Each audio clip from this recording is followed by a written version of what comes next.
이런 말씀을 가지고 우리 구원의 확신 시리즈 4번째 시간 성도를 사랑하는가는 제목으로 말씀의 은혜 함께 나누고자 합니다. 얼마 전에 기사를 하나 보았습니다. 엘리베이터에 한 아주머니가 이제 타셨는데 같이 이제 엄마와 어린 아이 한 초등학생 정도 되는 딸 아이가 같이 탔어요. 그래서 그 한 아주머니가 어린 아이가 너무 예뻐서 안녕, 너 참 예쁘게 생겼네 이렇게 인사를 했습니다. 근데 대뜸 그 아이 엄마가 아니 우리 아이 언제 봤다고 반말이세요? 당장 얘한테 사과하세요. 그렇게 했다는 거예요. 그 말을 듣고 어떻겠습니까? 여러분 만약에 그 아주머니시라면 마음이 어떻겠습니까? 얼마나 황당했겠습니까? 그러니까 그 아주머니가 할 말을 잃어서 그냥 말을 못했다고 합니다. 이제는 이제 처음 본 어린 아이한테 우리가 높임말을 써야 될 것 같습니다. 그런 시대가 와버렸네요. 점점 더 각박해지는 것 같습니다. 사실 관심의 표현 아닙니까?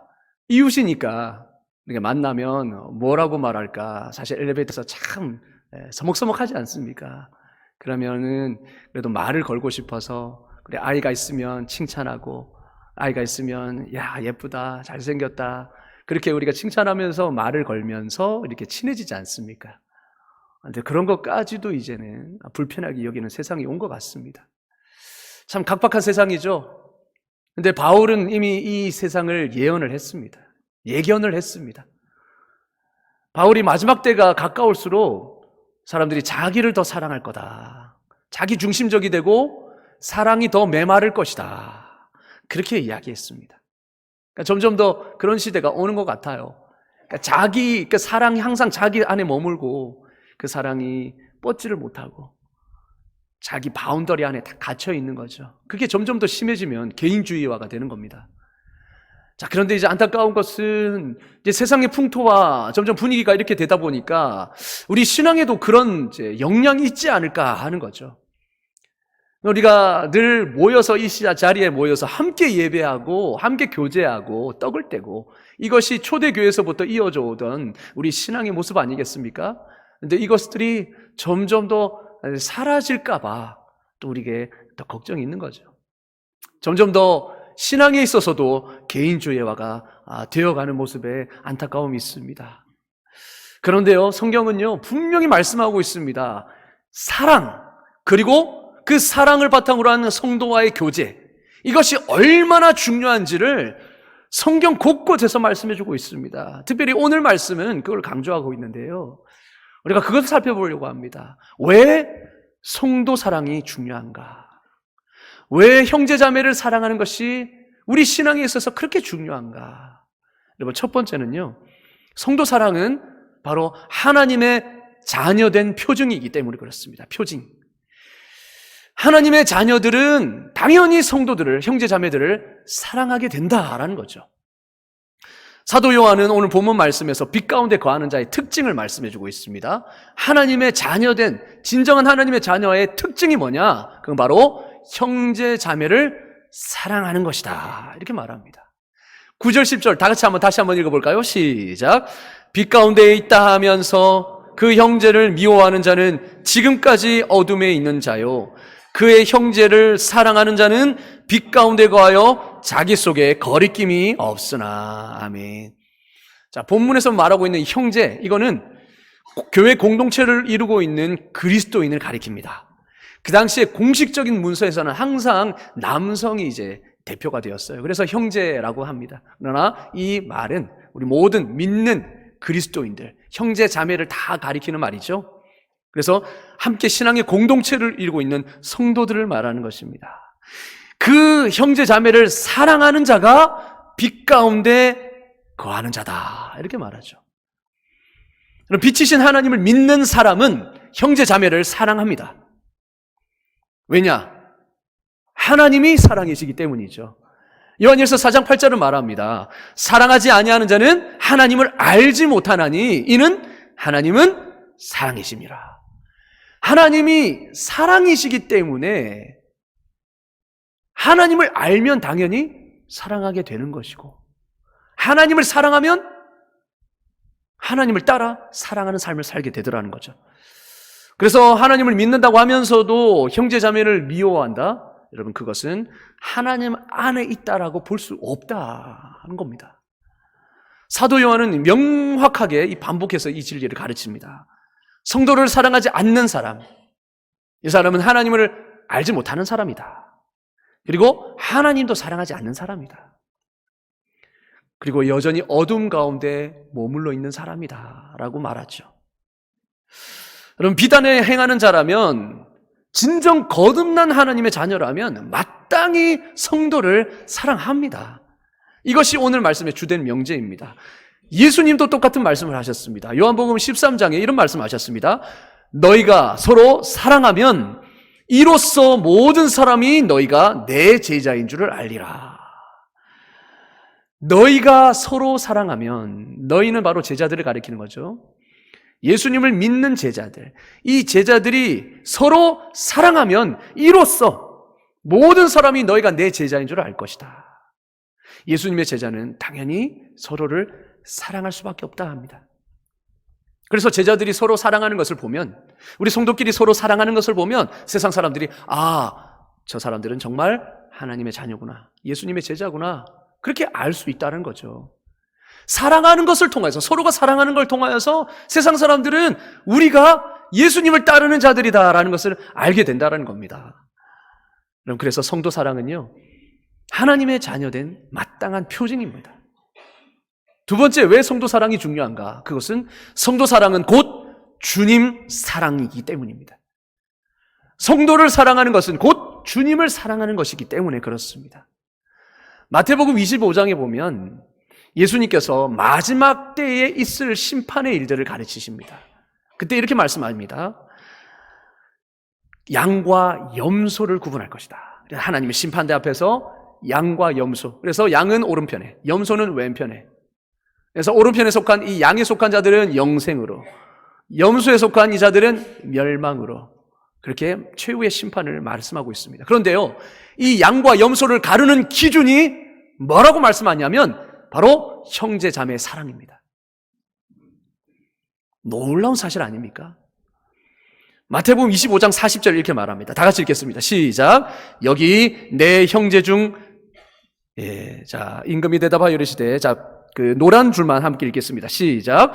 내 형제 중 지극히 작은 자 하나에게 한 것이 곧 내게 한 것이다. 이렇게 말씀합니다. 이게 무슨 말이냐? 이때 지극히 작은 자 하나가 누구냐 하면 바로 예수님을 믿는 형제 자매를 가리킵니다. 그러니까 세상 사람, 믿지 아니하는 사람 이전에 예수님 앞에서 선한 양심을 지키고 그분께 충성을 다하다가 어려움을 당한 사람들 있잖아요. 믿음을 지키다가 손해를 보는 사람들, 어려움을 당한 사람들, 굶주리고 헐벗고 병들고 옥에 갇힌 사람들 있잖아요. 이런 사람들에게 한 것이 나에게 한 것이다 라고 말씀합니다. 그러니까 그들이 헐벗었을 때 입혀주고, 사랑이 부족할 때 사랑해주고, 어려움을 당할 때 곁에 있어주고, 그렇게 한 것이 바로 주님에게 한 것과 같다라는 거예요. 여러분이 신기하지 않습니까? 예수님이 아니라 예수님을 믿는 형제 자매들에게 한 것이 곧 예수님께 한 것이다라고 예수님은 그렇게 말씀하십니다. 반대로 어떻습니까? 예수님은 이 지극히 작은 자 하나에게 하지 아니한 것이 곧 내게 하지 아니한 것이다. 그러면서 형제 자매가 헐벗고 어려운 가운데 있는 것을 보고도 모른 채 한 그 사람들은 결국 예수님을 모른 채 한 것과 같다라는 거죠. 그럼 그리스도인이 믿음을 통해 주님과 맺은 관계가 얼마나 친밀한지 예수님은요, 예수님을 믿는 사람과 자기를 동일시하고 있는 겁니다. 얼마나 우리가 예수님을 믿음으로 주님과 연합한 그 연합 관계가 친밀하면 친밀하고 돈독한지 예수님이 예수를 믿는 그 사람을 자기와 동일시한다는 거예요. 그래서 그 사람이 무시당하고 그 사람이 핍박당하면 내가 핍박당하는 것처럼 느끼신다는 겁니다. 그래서 믿는 성도들에게 행한 것이 바로 주님께 행한 것이다. 예수님을 그렇게 받아들이시는 겁니다. 이것이 또 성경에 또 나타납니다.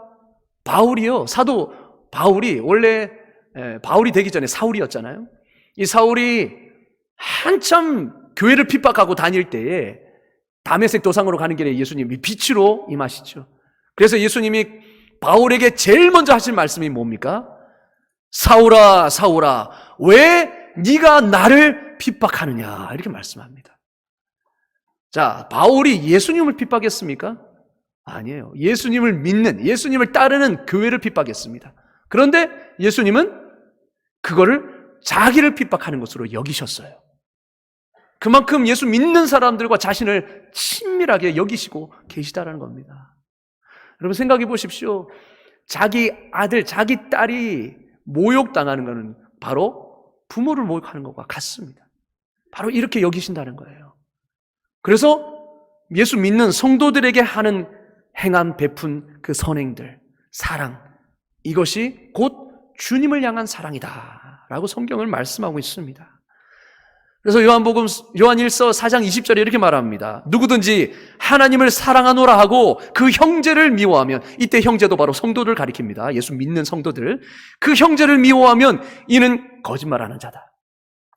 말로는 하나님을 사랑한다. 예배도 잘 드려요. 그런데 정작 삶에서는 형제를 미워한다. 그거는 거짓말한다는 겁니다. 하나님을 사랑하는 게 아니라는 겁니다. 그러면서 이렇게 말합니다. 보는 바 그 형제를 사랑하지 아니하는 자는 보지 못하는 바 하나님을 사랑할 수 없느니라. 보이는 그 형제 자매를 사랑하지 못하는데 보이지 않는 하나님을 네가 사랑한다고? 말도 안 되는 소리 하지 마, 이거죠. 동의하십니까? 예. 그러니까요, 우리가 이렇게 결론 내릴 수 있지 않습니까? 주님 사랑은 곧 성도 사랑으로 당연히 이어질 수밖에 없다. 주님을 사랑하는 사람은 그 주님을 따르는 그 형제자매를 당연히 사랑하게 된다.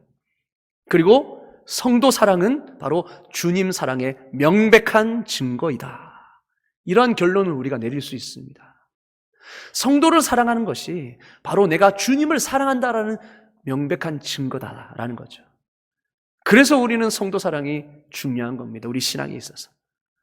자, 그럼 두 번째로 우리가 살펴볼 게, 왜 성도 사랑이 회심의 증거가 될 수 있을까요? 왜 성도 사랑이 구원받은 자의 증거가 될 수 있을까? 그것은 여러분, 중생과 회심 없이는 예수님을 만나지 않고는 진정으로 형제자매를 사랑할 수 없기 때문입니다. 이게 불가능한 이야기예요. 왜냐? 예수 믿기 전의 사람들은요, 하나님을 대적하는 사람들입니다.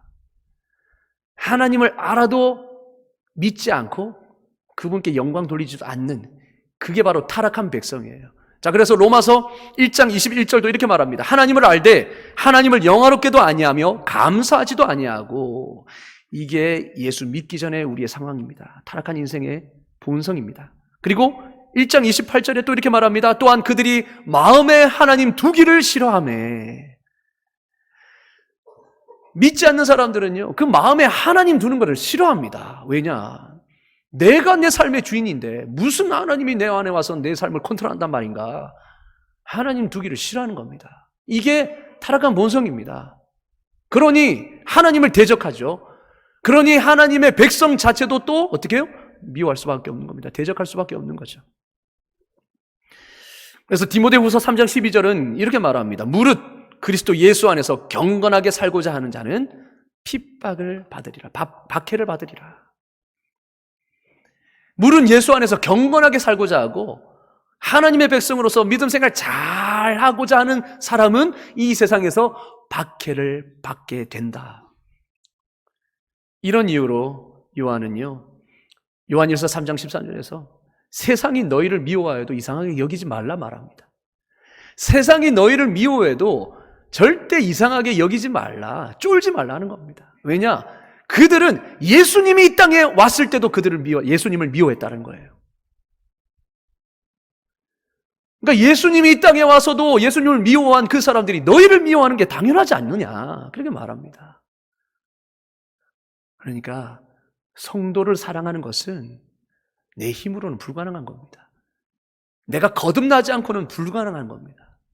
그런데 어떤 사람이 어떤 사람이 교회, 한번 생각해 보십시다. 한때는 교회 다닌다고 하면 색안경 끼고 늘 무시하고 멸시했던 사람이 있었습니다. 근데 어느 순간 교회 다니는 사람에 대해서 마음을 열게 되었어요. 관심을 가지게 되었어요. 그리고 평생 교회에 나오지도 않는 사람이, 평생 구역 모임에 나오지도 않는 사람이, 관심도 없던 사람이 나오기 시작해요. 그래서 그들이 무슨 얘기를 하나 관심을 가지기 시작해요. 그래서 하나하나 새기기 시작합니다. 그들과 함께 있고 싶어 하고 그들과 함께 있는 것을 불편해하지 않게 돼요. 여러분, 그거는 분명히 그 사람 안에 무언가 일이 일어났다라는 겁니다. 바울을 보십시오.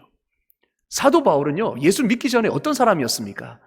교회를 핍박하던 사람이었습니다. 교회 다니는 사람들이 세상을 어지럽게 하는 사람이다, 그렇게 생각했어요.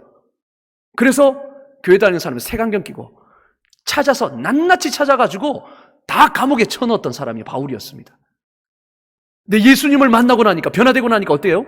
그 사람이, 예수님 믿는 사람을 죽이던 사람이 이제는 전도하는 사람으로 바뀌었습니다. 이제는 교회를 사랑하고 교회를 세우는 사람으로 바뀌었어요. 성도를 위해서 사랑으로 편지를 쓰기 시작합니다. 이거는요, 거듭남의 역사 없이는 설명될 수 없는 겁니다. 그러니 성도를 내가 사랑하게 되었다, 내가 옆에 있는 지체에게 관심을 가지게 되었다, 내가 그들을 섬기기 위해서 봉사생활을 하게 되었다, 소그룹 구역 모임에 나가고 그들과 함께 교제를 나누게 되었다, 이것은 내 안에 뭔가가 일어났다라는 증거입니다. 성령께서 내 안에 오셔서 내가 거듭났다라는 명백한 증거가 되는 것이죠. 여러분, 성경을 보면 그걸 알 수 있습니다. 왜냐? 우리는요, 타락한 인생은 하나님을 대적하는 사람들이에요. 오히려 하나님의 백성들을 대적할 수밖에 없는 사람들이 하나님의 백성을 사랑하게 되었다? 그거는 거듭났다라는 명확한 증거가 아니겠습니까? 그렇습니다. 성령의 거듭나게 하시는 사역을 통해 회심이 이루어지면, 거듭나면 그리스도인은 교회를 사랑하기 시작합니다. 그리고 그 사랑은 점점 더 커져갑니다. 내 안에 계시는 그 성령의 역사를 통해서 말이죠. 그래서 성도 사랑이 회심의 증거인 겁니다. 구원받은 사람의 증거라는 것이죠. 그러면 성도 사랑이 거듭난 주의 백성임을 증거하는 표지가 됩니다. 자, 그렇다면 마지막으로 우리가 살펴볼 것은 그 사랑은 반드시 행동으로 나타나야 한다는 겁니다. 구원받은 사람은 형제 자매를 사랑하는데 진정 그 사랑은 행함으로 나타나는 사랑이다라는 거죠. 여러분, 다시 한번 우리가 기억해야 할 것은 다른 모든 선행과 마찬가지로 이 형제 자매 사랑도 구원의 공로가 될 수는 없습니다. 형제 사랑만으로 우리가 구원받는다, 이건 아니에요. 그러나 구원받은 사람은 형제 자매를 사랑하더라라는 겁니다. 그러니까 형제 자매 사랑이 구원의 결과다라는 거죠. 구원의 원인은 될 수 없습니다. 구원의 공로가 될 수 없습니다. 그러나 구원의 결과로서 그것이 나타나는 것입니다. 그런데 이 성령의 거듭나게 하시는 사역은 단지 우리가 믿음으로 의롭다함을 받는 역사로 끝나지 않는다는 겁니다. 단지 우리가 이제 의롭게 되었어, 이제 나는 천국에 갈 수 있게 되었어, 그것으로 끝나는 것이 아니라는 거예요. 반드시 성화의 과정으로 나타난다는 겁니다. 그 과정에서 뭐가 나타난다고요? 형제 자매를 사랑하는 것으로, 삶으로 그렇게 나타난다는 겁니다. 참된 사랑을 일깨워서 서로를 진정으로 사랑하게 하는 것이 바로 성령의 역사입니다. 이 말은 말만 사랑한다 하는 게 아니고 실제적으로 내 삶에서 사랑이 행함으로 드러나더라는 겁니다. 자, 그래서 3장 18절, 요한일서 3장 18절 19절 이렇게 말하죠. 다 같이 한번 읽어볼까요? 시작. 자녀들아, 우리가 말과 혀로만 사랑하지 말고 행함과 진실함으로 하자. 이로써 우리가 진리에 속한 줄을 알고 또 우리 마음을 주 앞에서 굳세게 하리니. 아멘. 우리가 진리에 속했다는 것이 어떻게 드러나느냐? 말과 혀로만 사랑하는 것이 아니고 행함과 진실함으로 내 삶 가운데 그 사랑이 현실로 나타나는 것을 통하여서 내가 진리 안에 거한다는 것이 확증이 된다는 거죠. 여러분, 우리가 행함과 진실함으로 서로를 사랑할 때에 우리가 진리에 속해 있다는 것이 증명될 것입니다. 그러면 행함과 진실함으로 사랑한다는 것이 무엇인가? 그게 바로 오늘 본문에 말씀하고 있는 8절에 말씀하고 있는 새 계명이에요. 새 계명입니다. 여러분, 옛 계명은 뭡니까? 옛 계명에도 내 이웃을 내 몸같이 사랑하라는 말씀이 있었죠. 그렇죠? 그런데 왜 이거를 새 계명이라고 했을까? 옛 계명에도 사랑하는 말씀이 있는데 왜 굳이 새 계명이라고 말씀하시면서 따로 그렇게 뭔가 새로운 명령처럼 우리에게 주셨을까? 그것은 바로 사랑하는 태도와 사랑의 본질이 바뀌었기 때문입니다. 예수님 뭐라고 말씀하냐면 요한복음 13장에서 새 계명을 너희에게 주노니 서로 사랑하라. 그런데 뒤에 뭐라고 붙습니까? 내가 너희를 사랑한 것 같이 너희도 서로 사랑하라. 자, 앞에 서로 사랑하라 옛 계명에 있는 말이에요. 그런데 주님은 새로운 계명을 우리에게 주십니다. 어떤 계명이요? 내가 너희를 사랑한 것 같이 너희도 서로 사랑하라. 사랑이라는 본질을 예수님이 지금 보여주시는 겁니다. 내가 너희를 사랑한 것 같이. 어떻게 사랑하셨습니까? 십자가에 우리를 위해 죽기까지 사랑하셨습니다. 자기를 온전히 부인하시고 자기가 잘 되는 것이 중요한 게 아니고 우리가 구원받는 게 중요하셔서 그분의 삶을 송두리째 우리를 위해 바치셨다는 거예요. 그렇게 우리를 사랑하셨다. 그래서 이걸 통해서 우리에게 사랑의 본질을 보여주셨습니다. 새 계명을 보여주셨습니다. 사랑이 바로 이런 거야. 사랑은 상대방을 위해서 모든 것을 내어줄 수 있는 거야. 그러니 너희도 이렇게 서로 사랑해. 이게 새 계명이야. 이렇게 주시는 거죠. 이게 바로 행함과 진실함으로 하는 사랑입니다. 우리에게 이렇게 새 계명을 주셨어요. 그래서 우리는 예수님께서 사랑하신 것처럼 서로를 사랑해야 합니다. 예수님처럼 내 자아를 죽이는 겁니다. 내 자존심 내리는 겁니다. 때로는 여러분 사랑은요 일방통행일 때가 많습니다. 나만 사랑하는 것 같고 나만 애달는 것 같고 그래도 그렇게 하라는 거예요. 그게 사랑이라는 겁니다. 뭔가 받기 위해서 하는 사랑은 진정한 사랑이 아니라는 거죠. 그저 상대방을 위해서 나의 유익을 구하지 않냐고. 상대방을 위해서 하는 사랑이 진짜 사랑이다. 예수님이 우리에게 보여준 사랑이다. 그게 바로 자기 부인으로 나타나지 않습니까? 내 자존심 다 내려놓는 것, 그리고 주님을 위해서, 그리고 다른 그리스도인의 유익을 위해서, 행복을 위해서 내 모든 것을 기꺼이 내어놓을 수 있는 사랑, 내가 가진 것을 기꺼이 베풀 수 있는 그 사랑, 이거를 지금 말씀하고 있습니다. 여러분, 그래서 사도 요한이 이렇게 말하죠. 요한일서 3장 16절에서 그가 우리를 위하여 목숨을 버리셨으니, 참된 사랑을 보여주죠. 그러면서 우리가 이로써 사랑을 알게 되었다. 그러니 우리도 형제들을 위하여 목숨을 버리는 것이 마땅하니라. 그러면서 실제적인 그 목숨을 버리는 것이 무엇인지를 말씀해 줍니다. 17절에 누가 이 세상의 재물을 가지고 형제의 궁핍함을 보고도 도와줄 마음을 닫으면 하나님의 사랑이 어찌 그 속에서 거하겠느냐. 형제의 궁핍함, 형제의 어려움을 보고도 모른 채 하는 것은 사랑이 아니라는 겁니다. 실제적으로 내가 가서 내게 있는 것으로 그들을 살피고 그들에게 베풀어 줄 수 있는 것. 때로는 먹을 것이 없으면 때로는 반찬을 싸들고 가서 주고, 그리고 외로운 상황 속에서 어려움을 당하고 있다면 내가 옆에서 말동무가 되어주는 거죠. 그런 실제적인 그 사랑, 그 사랑을 베풀어야 너희가 진정한 하나님의 자녀라고 할 수 있지 않겠느냐, 이렇게 하는 겁니다. 왜요? 예수님이 그 사랑을 너희에게 보여주셨으니까. 그 예수님의 사랑으로 너희가 구원받았지 않았느냐. 그러니 너희가 받은 그 구원을 정말 누린다면, 정말 너희가 구원받은 백성이라면 그것대로 너희가 서로, 믿음의 사람들끼리 서로 그렇게 사랑하는 것이 마땅하지 않느냐, 이 말씀을 우리에게 주시고 있습니다. 여러분, 지금까지 우리가 이 사랑을 받아서 여기까지 신앙생활 해오고 있지 않습니까? 우리 교회 처음 왔을 때 누군가가 나를 관심 가져주고 누군가가 내 옆에 있어주고 누군가가 사랑으로 돌봐주어서 내가 지금까지 신앙생활 하고 있는 거 아니겠습니까? 내가 시험 당했을 때에, 내가 가족의 문제로, 경제적인 문제로 어려움을 당했을 때에 누군가 내 옆에서 힘이 되어 주었기 때문에 같은 그리스도인이라고 그렇게 내 옆에 힘이 되어주고, 때로는 문거리에 반찬을 걸어주고, 때로는 내가 감기 걸렸을 때, 내가 밥을 해 먹지 못했을 때 몰래 와서 문거리에다가 반찬과 먹을 것을 싸다 주고, 그렇게 그 사랑을 받고 우리가 여기까지 오지 않았습니까? 그래서 내가 어려운 자리에서 다시 일어날 수 있지 않았습니까?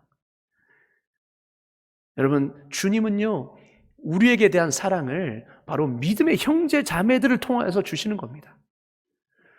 형제 자매들을 통하여서 하나님의 사랑이 우리에게 전달되는 겁니다.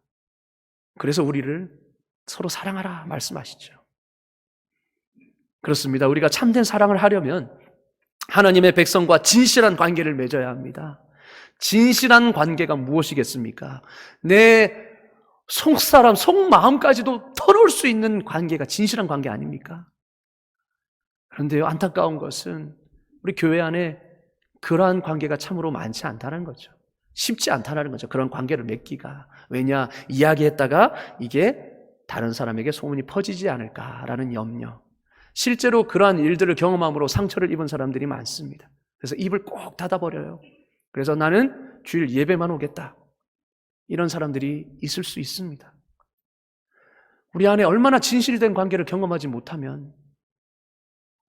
그저 주일 예배만 나오는 것으로 나는 내 신앙생활을 그렇게 하겠습니까? 우리 안에서 진실된 관계를 경험하지 못하는데 어떻게 세상 속에서 진실된 관계를 그들이 맺어갈 수 있을까요? 여러분, 주님은 바로 여기에서 그 진실한 관계를 맺기를 원하십니다. 그래서요, 우리가 어려운 얘기, 남에게 말 못할 얘기를 우리가 들었을 때 우리는 비밀을 지켜줘야 되는 겁니다. 그 영혼을 위해서. 마치 그것이 내가 저 사람의 약점을 잡았어. 그래서 그거를 뭔가 내 무기로 삼고 아니면 다른 사람에게 알려서 그 약점을 공유하고, 여러분, 그것은 진정한 사랑이 아닌 겁니다. 괜찮아, 집사님. 나한테 말해도 돼. 그러면서 속마음은 그래, 나한테 한번 얘기해봐. 얘기해봐. 내가 다. 그런 마음으로 우리가 접근한다면 그건 사랑이 아니죠. 그건 나 자신을 위한 겁니다.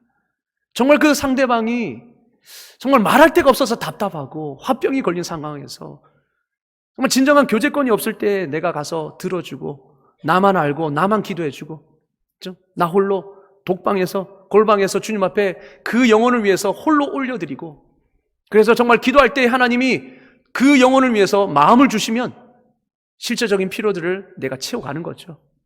때로는 주님이 주신 그 말씀을 그 사람들에게 문자로 전해줄 때 저는 거기서 큰 은혜를 받습니다. 제가요, 참 말 못할 그런 일들이 여러분들에도 있을 수 있고 저한테도 있을 수 있잖아요. 때로는 어떻게 보면 마음이 상할 일도 있습니다.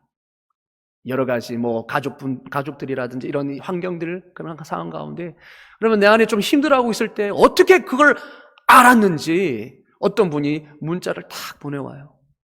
근데 그 상황이 너무나 맞는, 정말 나에게 필요한 그 말씀을 딱 그 영혼을 통해서 주시는데요, 내 안에 새 힘이 솟습니다.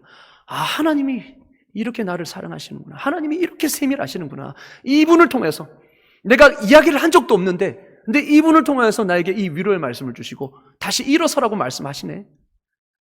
그럴 때마다 얼마나 새 힘이 돋는지 모릅니다.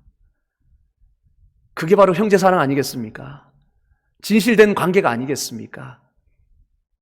그 영혼을 위해서 기도하다가 하나님이 마음을 주실 때에 그 영혼에게 필요한 것이 무엇인지 알게 되고 그 영혼의 필요를 채우기 위해서 내가 할 수 있는 것을 하나하나 베풀어 줄 때에 그때 비로소 그 영혼이 세워지고 그 영혼이 다시 일어설 수 있는 것입니다. 주님은 우리에게 그러한 손길을 원하십니다. 이렇게 진실된 관계를 맺고 그들의 필요가 무엇인지 파악하고 그래서 나 중심의 관계가 아니라 상대방 중심의 관계를 맺어갈 때에 우리는 참된 사랑, 행함과 진실됨의 사랑을 할 수 있는 거죠. 근데 만약에 일주일에 한 번, 주일 아침에만 함께 모이는 이 공동체 안에서는 이런 사랑이 일관되게 발견되기가 어렵습니다. 그래서 우리가 소그룹을 하는 거죠. 소그룹 모임, 때로는 전도의 모임, 때로는 교회 안에서의 부서의 모임들을 우리가 하는 것입니다. 이것을 통하여서 진실된 관계를 맺어가고 서로의 필요들을 파악하면서 각자에게 주신 은사대로 서로를 섬기면서 말씀으로 함께 서로를 세워가는 거죠. 그래서 소그룹에 참여하는 것은 내 신앙을 위한 것도 있지만 상대방의 신앙의 유익을 위해서 하는 것도 있습니다. 그래서 어떻게 보면요, 구역 모임에 그리고 전도회 원래회에 이런 모임들에 참여하는 것 자체가 성도 사랑의 표현인 겁니다. 여러분, 모이는 것이 별로가 아닌 것 같죠? 그런데요, 모이면 서로에게 힘이 됩니다. 모이면 서로에게 격려가 되는 겁니다. 그래서 우리가 함께 모이고자 할 때 모임을 통하여서 성도 사랑을 표현하는 거죠. 그리고 이 사랑은 먼저 우리 교회 안에서 시작되어서 온 세상으로 퍼져가야 하는 것입니다. 사랑하는 성도 여러분, 여러분은 하나님의 백성을 사랑함으로 믿음의 진정성을, 나의 믿음의 진정성을 보여주고 있습니까? 우리의 사랑이 현실로 드러나지 않고 그저 마음의 감정이나 생각에만 머무르고 있지는 않습니까? 아니면 언행이나 태도와 같은 구체적이고 실제적인 증거를 나타내 보이고 있습니까? 폴 워셔 목사님이 쓰신 확신이라는 책에서 나의 성도 사랑이 얼마나 실제적인가를 알아볼 수 있는 사랑의 시금석을 4가지로 그렇게 설명하고 있습니다. 제가 소개하고 싶습니다. 첫 번째는 바로 누구와 어울리는 것을 가장 좋아하는가, 이것을 보면 알 수 있다는 거죠. 내 사랑이 얼마나 실제적인지. 누구와 어울리는 것을 가장 좋아하는가, 다른 그리스도인들과 교제하기를 원하는가, 그래서 그들과 만나서 예수님 이야기하고 신앙 이야기하기를 즐거워하는가, 아니면 세상 친구들이 더 즐거운가. 이런 부분에서 우리는 알 수 있습니다. 그리고 두 번째로 그리스도와 그분의 백성에게 속해 있다는 사실을 떳떳하게 공개하는가, 아니면 주님을 따르는 성도들이 세상으로부터 비방당하는 게 부끄러운가. 여러분, 믿지 않는 친구들이, 자신을 알고 있는 친구들이 나를 진짜 기독교인으로 생각하고 있습니까? 아니면 너무나 세상에 순응하며 살아서 그런 비방을 거의 당하지 않고 살고 있습니까? 여러분, 하나님의 백성과 어울리면 세상 앞에서 소위 구경거리가 됩니다. 고린도전서 4장 9절이 이렇게 말합니다. 내가 생각하건대 하나님이 사도인 우리를 죽이기로 작정된 자 같이 끄트머리에 두셨음에 우리는 곧 세계, 곧 천사와 사람에게 구경거리가 되었노라. 그러면서 12절에 이렇게 말합니다. 모욕을 당한 즉 축복하고 박해를 받은 즉 참고 비방을 받은 즉 권면하니 우리가 지금까지 세상의 더러운 것과 만물의 찌꺼기 같이 되었도다. 자, 사도들이 어떻게 살았느냐? 모욕을 당해도 축복했습니다. 세상에. 박해를 받아도 참았습니다. 비방을 받아도 오히려 권면했습니다. 그랬더니 세상이 찌꺼기 같이 여김 받았다라는 겁니다. 세상의 구경거리가 되었다는 겁니다. 이게 당연한 거라는 겁니다. 이게 우리가 인정해야 할 현실이라는 겁니다. 우리는 예수 믿으면서 세상에 인정받고 싶어 하잖아요. 예수 잘 믿고 세상에서도 성공해서 잘 살고 싶은 게 우리의 마음이잖아요. 그런데요, 예수 잘 믿으면 세상에 구경거리가 된다라고 합니다. 그렇게 살면 바보 여김을 받는다 합니다. 근데 우리는 그게 두려워서 어떻게 합니까? 우리를 드러내고 싶지 않잖아요. 내가 비방거리가 되지 않기 위해서 숨기려고 하잖아요. 그래서 오히려 믿는 사람들이 예수를 잘 믿은 그 삶을 통하여서 세상에 비방거리가 되면 어떻게 해요? 부끄러워합니다, 우리가. 아이고, 예수 저렇게 믿으니까 저렇지. 그렇게 합니다. 일적인 예로, 이거는요, 제 개인적인 생각이었습니다. 여러분. 혹시 여러분 그렇게 동의하지 않으실 수도 있습니다. 그건 생각이 자유니까요. 옛날에 축구선수 중에 골을 넣고 항상 기도 세레머니를 하는 사람이 있었습니다. 거기에 대해서 처음에 저는요, 너무, 왜 저렇게 하냐. 굳이 저렇게 안 해도 되는데, 왜 저렇게 해서 세상 사람들이 비방하게 하냐. 그렇게 생각했습니다. 그런데요, 알고 보면 볼수록 저거는 믿음의 표현이고 주님 앞에서의 삶이고 오히려 내가 부끄러워하는 내가 잘못이구나라는 생각이 들었습니다.